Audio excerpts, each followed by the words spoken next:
Well, my mom had breast cancer at 29. My sister was tested with an operation that she had, and so I decided to go and get tested and see what happened, and it turned out positive. Oh, it was so overwhelming. Getting that news was so overwhelming. I felt like I had known for a while, just that intuition that I was going to be positive, but getting the actual positive results was so overwhelming. So overwhelming. So after long discussions and what to do or not to do, we decided this was the best route to do the double mastectomy and do the repair afterward. I've always told Megan that, whatever scars come from this are beauty marks. This is something that's going to give her freedom in her life. So first of all, I went to my annual mammogram and I filled out the form and put that we have a strong family history of ovarian and breast cancer. And about a month later, someone contacted me and just recommended that I had genetic testing done. And then about 3 weeks later, she called me and told me that I was positive for the BRCA gene. And that really scared me because I'm like, well, if she's positive, what does that mean for me? My sister and I had our surgeries around the same time, about 6 weeks apart. And so we were able to help each other with just ideas of how to get through it and what to do to feel some relief in that. It gave us tons of anxiety. Like, Carrie was always like, I think I found a lump, and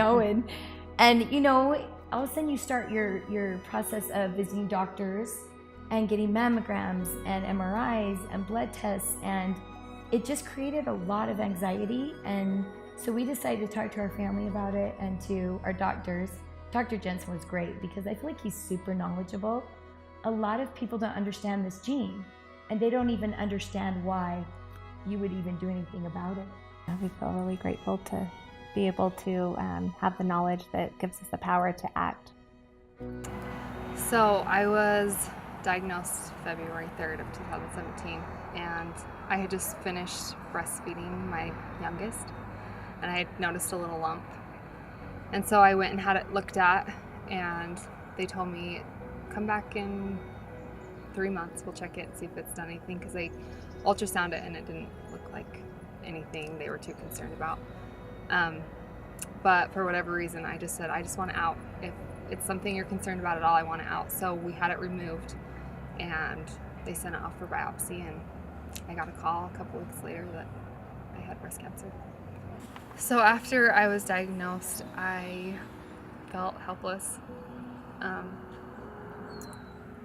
It was a few weeks before we were able to meet with the doctor. So in those few weeks, I remember not knowing what was in store for me. I didn't know if I would be here, if I was gonna make it. I couldn't do anything, It's just kind of a helpless feeling. So after I was diagnosed, it was about a month, and I had surgery. I had a double mastectomy. And then I started treatment. I started chemotherapy. I did 6 rounds of that, and then I did radiation. And then since then, I've had a couple of reconstructive surgeries, and it just changes your whole world. Your world kind of is flipped upside down. Everything that you thought you were, you kind of, your hair goes, your chest goes, and I had a hysterectomy in there too. So I was worried about what my kids would think, but they still loved me even though I couldn't get off the couch. And if I could give women going through this any bit of advice, I had a friend who was a survivor that once told me her greatest blessings came from the uncertainty of cancer. And when I heard that, I thought, I hope I can get there one day. And now that I'm on the other end of it, some of my greatest blessings have been through this journey. And so there is an end to it, and one day you'll look back and see the blessings. My diagnosis was January 22nd, 2015. And I had just gone in for a mammogram, and I had asked my doctor for an appointment. But when I went in, they called me back, and when I went back, they actually had found 2 tumors and did biopsies on those, and then at the same time he found a 3rd tumor. I actually had to have double mastectomies because the other side was divided and subdivided, and they just said that they prefer that you do that. And then after that, she asked me who I wanted as my plastic surgeon, and she gave me a couple of options.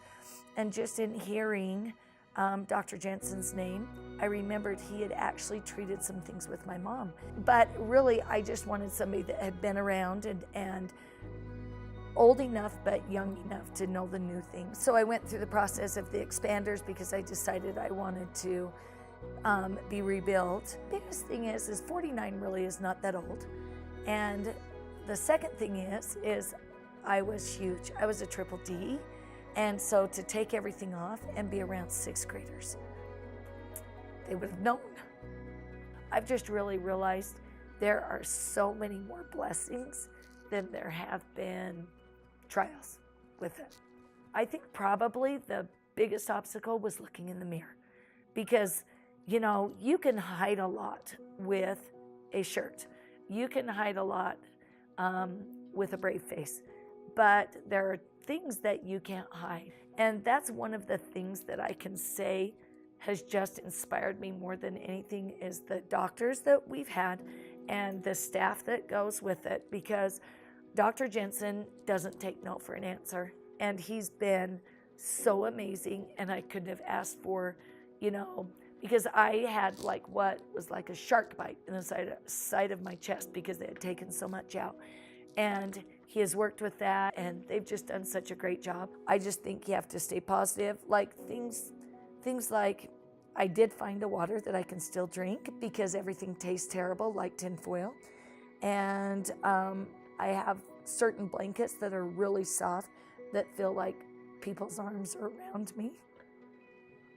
It's not if you have a bad day, it's when you have a bad day that you realize that you're lucky enough to have another tomorrow and get up in the morning and start over. So I found a lump in my left breast in 2014. And then I went to my physician, which referred me to have a biopsy done. And the biopsy came back, and I was told that I had cancer, breast cancer, and it was ductal invasive situ carcinoma. Run in my family. So when I received the news, I was so emotional. I was scared. I didn't know if I would live or die or what would happen next. So after I was diagnosed in October of 2014, I immediately had a unilateral mastectomy. And then after that, it consisted of 8 rounds of chemotherapy, which is 4 months. And then I had reconstruction surgery. My support system consists of family members, friends, my children, but also the medical team that I went to have my surgery done, to have my chemo done, and then my reconstruction surgery. I always thought that I was alone, but it wasn't until I actually went through the process that I realized I wasn't alone, and no one should be alone in this process. Well, I feel like, breast cancer was a blessing. To me, it was a diagnosis that really allowed me to see life in a different way. And so I feel like it's a second chance, and every day is a gift to me. So I smile, and I wish that is contagious, because somebody did tell me that it takes a lot more muscles to frown and smile. So I choose to smile every single day.